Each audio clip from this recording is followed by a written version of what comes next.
Hey, serverless friends, Michael Walmsley here from Serverless DNA, and I'm super excited today because Amazon Q version 1.9 is out and it has MCP support.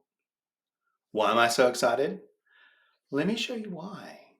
I'm so excited because last week I released the unofficial Powertools MCP documentation server, and this is exciting because we can plug this into Amazon Q Cli now and we can see what it will do.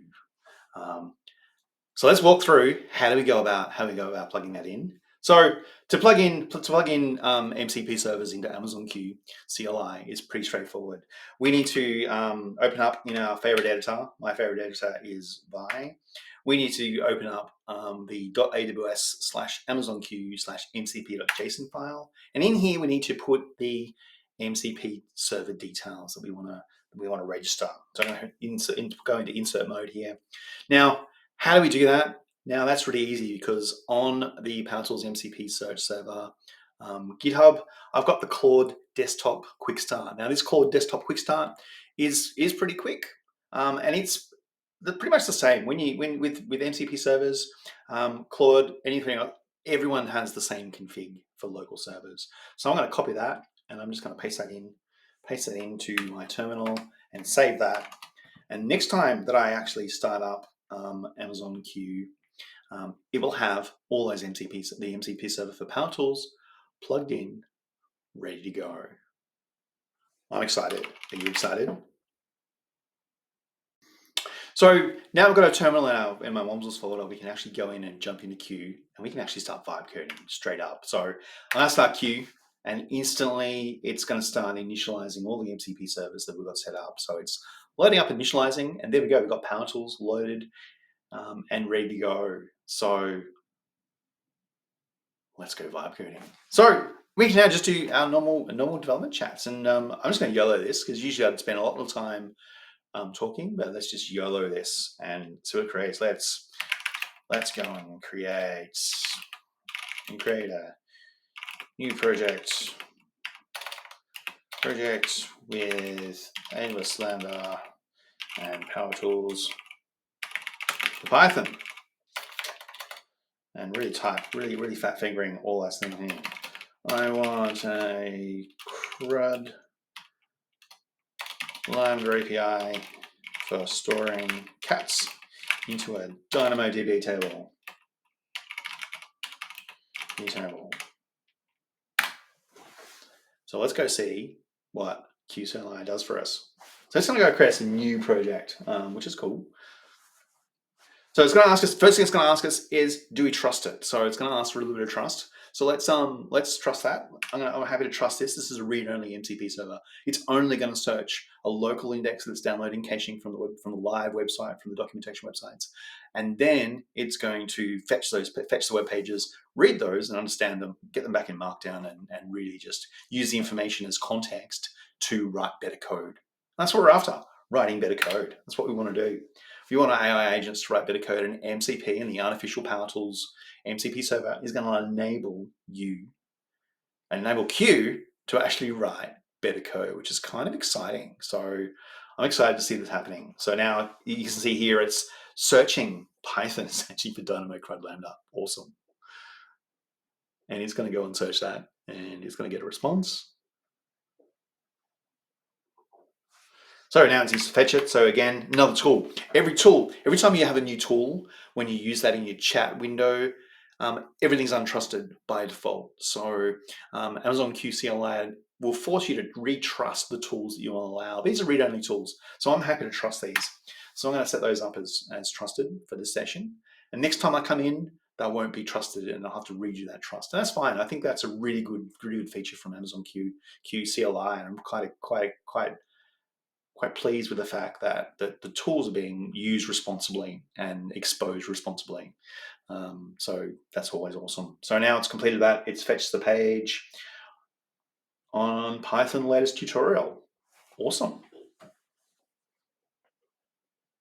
And now it's going to do some more searching. So I have no idea what Amazon Q is going to do here. It's completely random. We're vibe coding. We're just waiting. I feel like I should have waiting music or something, but I don't. So,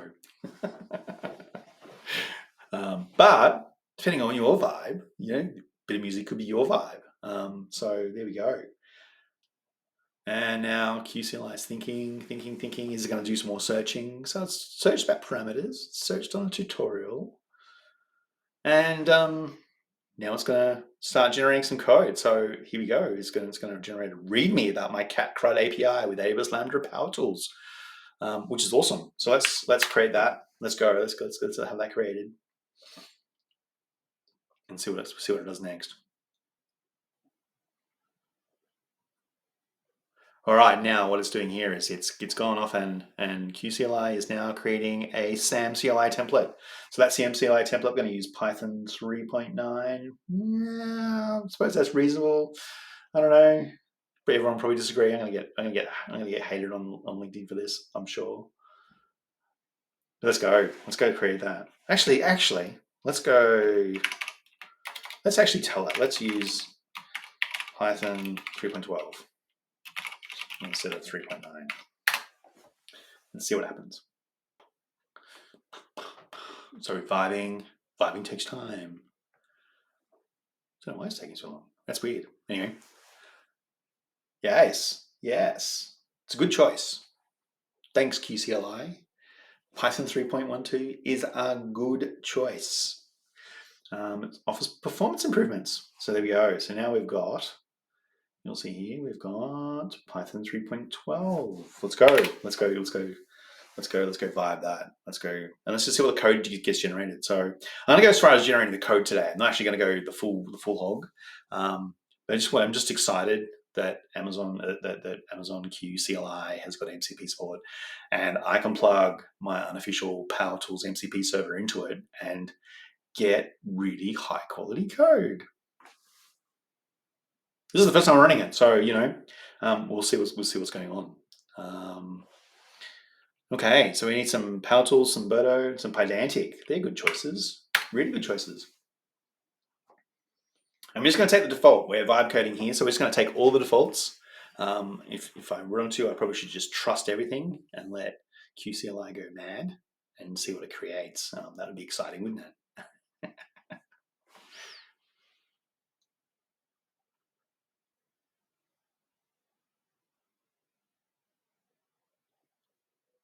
All right, so now it's going off and it's creating some Pydantic models. So it's creating a base model for us, and it's creating some really interesting things.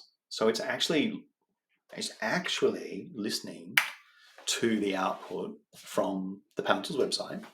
We're setting up Pydantic models, so we're going to that should hopefully reflect in having Pydantic models doing validations and request and response validations on our API, or something close, at least validating the inputs.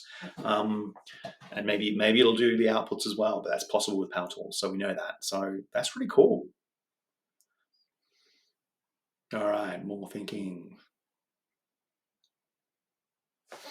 All right, let's just trust these and let's just trust that now, and we'll let Amazon QCLI go nuts, because that's my vibe today. All right, and now it's generating code. It's generating the code for us, so it's generating nice input, right? So it's bringing in all the Powertools, logger, tracer, metrics. It's doing the API gateway resolver, Lambda context, metric units. We're doing tracing, full tracing, and full metrics as well. So it's instantiating all of these things, the gateway resolver. And now we're using proper app gets for our API. And from there, we're doing returning a cat response, and we're doing a model dump. So we're actually using the models to actually do all the Pydantic models to do returns, which is awesome. So that's sort of taking into account every feature of Powertools for AWS Lambda for Python, which is kind of cool, and it's going to keep on going. So I'm excited to see where this ends up.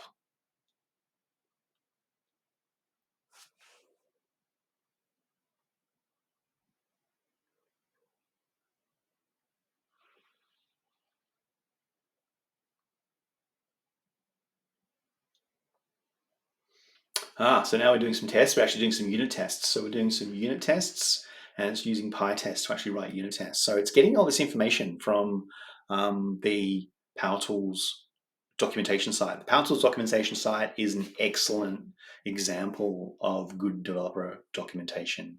It's very detailed with lots of examples, which is super powerful. And when you plug that into a generative AI coding assistant like this, you end up with a really strong result, which is kind of awesome.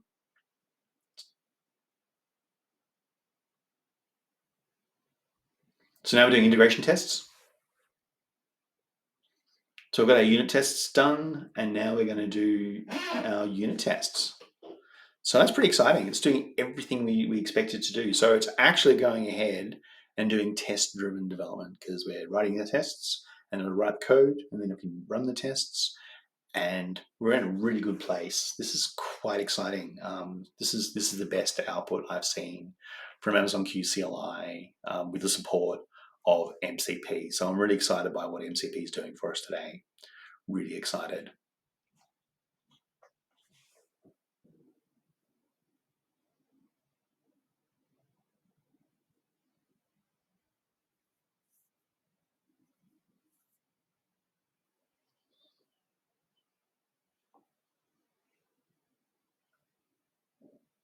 All right, so here we are back again. We've got QCLI has created our project. It's complete, it's finished.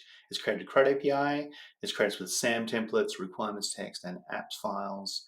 And you can see here it's added all the Powertools integrations that we expect to see for good code, logo, tracer, metrics, event handler. Some single table design with a simple schema, CRUD operations, and we've done data validation with Pydantic models for request response validation. I didn't even ask it to do that. It's learned this from looking at the tutorial on that Powertools site from the very start. And it's got error handling with custom exception handlers and proper HTTP status codes. This is kind of like really cool when you consider QCLI on its own is not capable of doing this, but with MCP plugged in, it's able to give us best practice Powertools code out of the box. That's exciting. That's super exciting. Let's have a look at. Let's actually go across. I'm going to go across to. I've opened up the source folder, and here we are. We've actually got our code. It actually looks probably a little small. Let's just make that a little bit bigger so everyone can see what I'm talking about. We've got everything. We've got typing. We've got importing JSON. We're doing our code. We're getting metrics. Everything that's going on here is everything we expect to see, which is kind of really cool. This wouldn't happen if you didn't have the unofficial MCP Powertools server plugged in. So that's really exciting to see. We've got tests. We've got a complete README that tells us about what the project's about. And this one, Amazon, I've done nothing. I've actually written no code, which is kind of exciting. I'm excited by MCP for AWS, for AWS, not AWS, Amazon QCLI. Who can tell whether it's Amazon or AWS? There's got to be something that tells us that. Maybe you should Google it, but I have no idea. But there we go. There's our Q Cli with our tools plugged in and code created with best practices out of the box with zero work. 100% vibe, 100% good code. I'm excited. Are you? Catch you later. Bye.